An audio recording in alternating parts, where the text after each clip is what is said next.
नमस्कार, प्रणाम, जय सद्गुरुदेव। यह दिव्य संदेश जरूर सुने साहब कबीर का और स्वरवेद का। क्या कहते हैं प्रभु? सुखिया ढूंढत मैं फिरूं, सुखिया मिला न कोई, जिसके आगे दुख कहूँ पहले उठे रोए। इस संसार में आप सोचते हैं कि ये सुखी होगा, वो सुखी होगा, वो बहुत धनवान लग रहा, बहुत सुखी होगा, लेकिन जब आप बातचीत करेंगे, नज़दीक में जाएंगे, जब अपना दुख बताएंगे तो पता चलेगा अरे ये तो हमसे भी महादुखी है। प्रभु क्या कहे, स्वरवेद की वाणी क्या कहती है कि बाहर बाहर खोजते अंतर की सुधि नाही, बिन सदगुरु पावो नहीं, भटक मरो जग माही। सुख जो है हम बाहर ढूंढ रहे हैं, इसीलिए सारा संसार दुखी है। सुख का महासमुद्र हम सब के भीतर है, और भीतर की यात्रा सदगुरु विधान से ही होगी।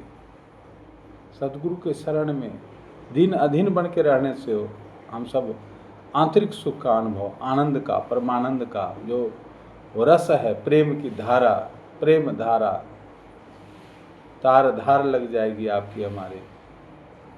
प्रभु कहे कि जामे सुख तुम जानते, सो है दुख का रूप, सत्य सुख सुख जाना नहीं, ताते पर भव को। बार बार आवागमन के चक्कर में क्यों फंसे हुए?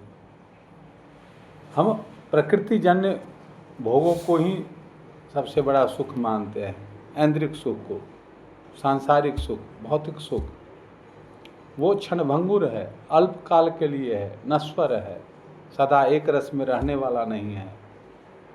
वो दुख का और उसका परिणाम में दुख ही मिलता है। भोगों की अधिकता दुख का ही कारण बनती है, और हमें होश तब आता है जब सारा समाप्त हो जाता, समय ही नहीं रहता।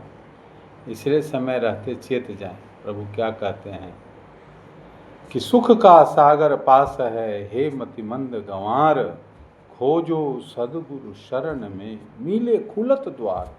अद्भुत वाणियाँ हैं ये, स्वरवेद के अद्भुत दोहे हैं।